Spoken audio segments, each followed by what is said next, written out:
Badensaba DJ Tegera kayibaka congratulations. Nena kusaba Zayo de ku mukono guli ogweri papa omukulu tayagala munyira bintu by'amazzi agendera Sharon Oluwa Nikki J. Government, where are you? Nantale, you can join us well, darling. Rita Oluwa Mariam Jalia Liat Banange moje tumalize omukolo guno tukwaniriza mwami Sentongo comrades ngenda kusaba kuwanika emu banayimira wanene genda biri paka kutano tano enya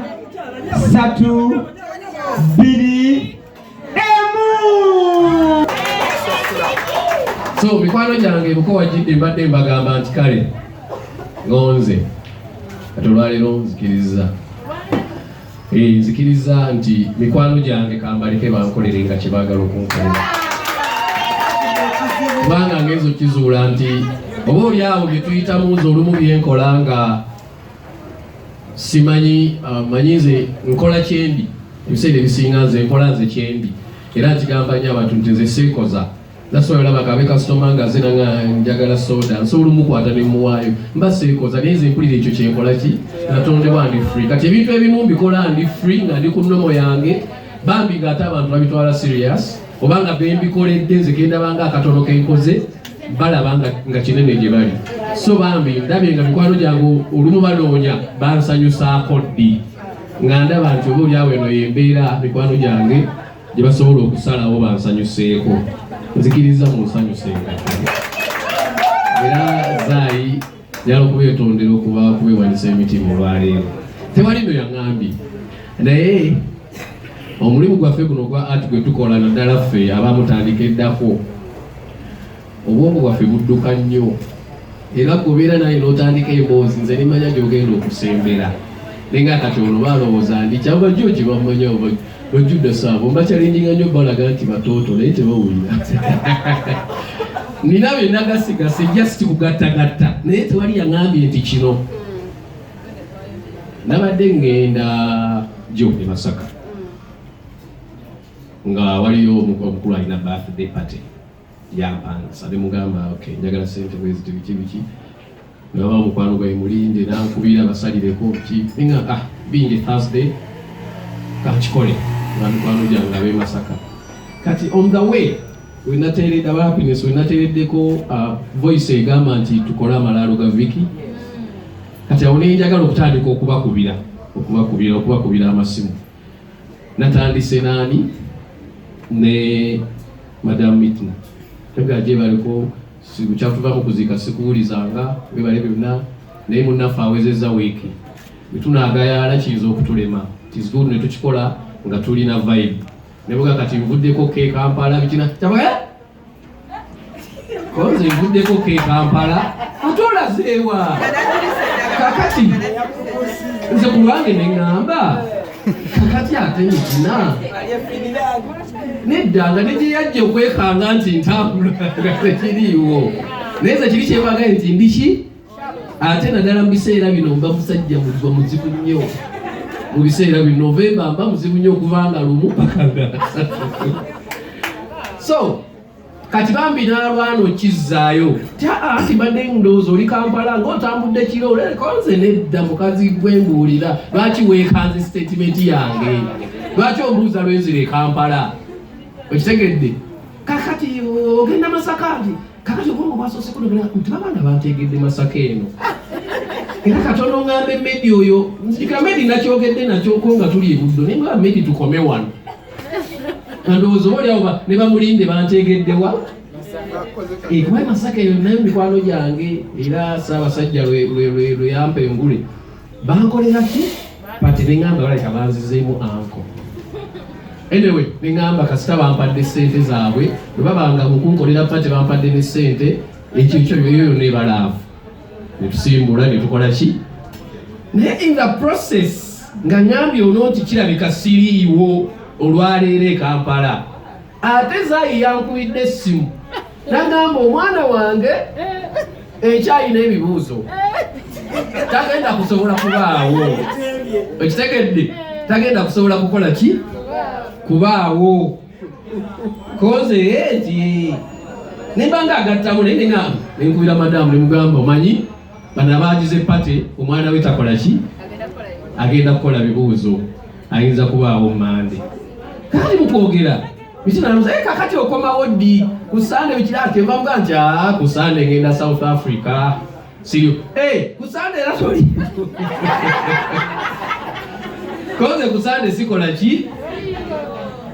ubwongo bwine budduka ne kiki ekiriwo naye butwagenze Masaka twazze bulungi twabuze tukomawo twatusesa nga mwenda n'emmedi wange oyo ekirala kyenagasseeko Madamu Mitina we nagaye nti mmedi kyuka naga olina mmedi driver wo nagamba Mitina yamanya di driver wange Semakula nze nakitenderi ati muwadde ettaka eka 2 waati nanyage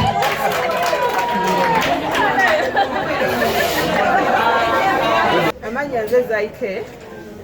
abasinga abangi bamutanga promoter Zaike South Africa. Nze ne Mesach, we are friends for 10 years by the way. Era Mesach tampita Zaayi ampita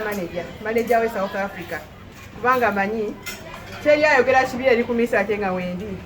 ntabuka mukulu wange ono mwagala nnyo ffe baba baffe bangabi era tweyagala because our mothers beddira ngabi era mpita muganda wange nange mwita brother wange. Kati twalina ebiseera waliwo mama waffe gwe twayitanga mama waffe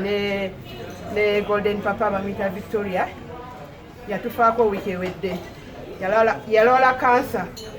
ne tubonaabona mu kumujjanjaba ono Golden Papa golaba yakola nnyo ku miliyoni 10 ze twaspeninga ndoozi alinako 40% contribution. Musajja ayagala abantu baganda ababengabi abeddira engabi babamama be abamama be bangabi baba luganda lwe. Katwali tulee mu kuziika Viki najja n'afa ne tugenda e Masaka twambala ennaku 3 n'omwami ono gw'olaba. Ku nnaku 3 tetwambalayo lwali lwakuna yali birthday bambi nanga ate munjira amazzi tugamba nedda nempulira ennaku n'enkwata nga tuli naye mukyalo eyo ewala eyo e Masaka ewala ennyo oli alaba ku Mesach waliwo abalaba bulabi ku Mesach ne bagamba yonna Mesach abalaba beefukira n'okwefukira ekyo kyo sijja kulimba nimbi abali omukuziika nga tubakikiriza nti ono omusiime eyo mukyalo e Masaka era bamwagala nnyo. Kati we natuka nenda neŋŋambako ku mikwano gyange mu happiness neŋŋamba ne Golden Papa kyakoze kyamaanyi njagala munkwatireko tulabe nga tukola birthday tukole birthday surprise negatta nempita ku mikwano gyange bonna abasinga bolani Papa balina ke bampaddeko abasinga era Papa abadde agimanyi emikolo gino gya mutabani wange Hakim ali wali eri one Kim muyimbi by the way naye asoma ng'amanyi kino ye birthday naye nga yabaddeyo ono kubanga nkwagala nnyo muganda wange nkwagala nnyo mukulu wange weeyisa bulungi oyagala abantu ala kwekyo nekisingawo era wiiki doze ejja agenda South Africa kuyimba ku mikolo gya Brian Kakopa ne Fifi akalango sewo ngenda kakuba bulungi nnyo era abantu bansuubiza agenda kubeera mu bungi era nsaba njaba posta musharinze abalina emikwano e South Africa redde mu attend ono omwami mulungi nnyo Papa nkwagala nnyo muganda wange nkwagala nnyo mukulu wange webale kunjagala bale kwagala abaana bange bale babuulirira sina bingi abasinga mumanyi nga sister wa Nubian. Yes, Nubian is my young brother abanga nzirako sina nnyo njagala naye nga njagala kwebaza buli akoze contribution fiina owamba fiina yampaddeyo waliwo Debbie waliwo Masud Mitina n'abala bonna abasinga bano bampadde contribution nga twali tuli wamu ne mama abanaka alina kyamanyiko mu kimu kyonna mbadde ekitegeka nga nkikola bukirenja n'esasula emmere ziki nga nkotoogingo naye nga tomanyi. So njagala oyongere okukubira Abannayuganda ekifaananyi onyikize ekintu oba omugaso gwa biodigest eno ddala Omunnayuganda ali yayongera omumanya engeri gy'emuyambamu. Kakati biodigester eyina emigaso mingi nnyo okusinziira ku eri gundi yaffe enkadde. Omugaso ogusooka biodigester ya layisi okusinziira ku eri gundi yaffe enkadde. Bayo ya layisi nnyo, bakasitoma betukoleddeko ekyo bakiweerako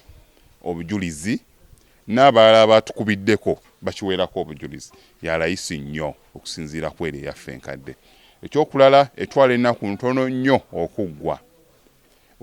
ejja kutwalira ennaku wakati w'olumu n'ennaku 3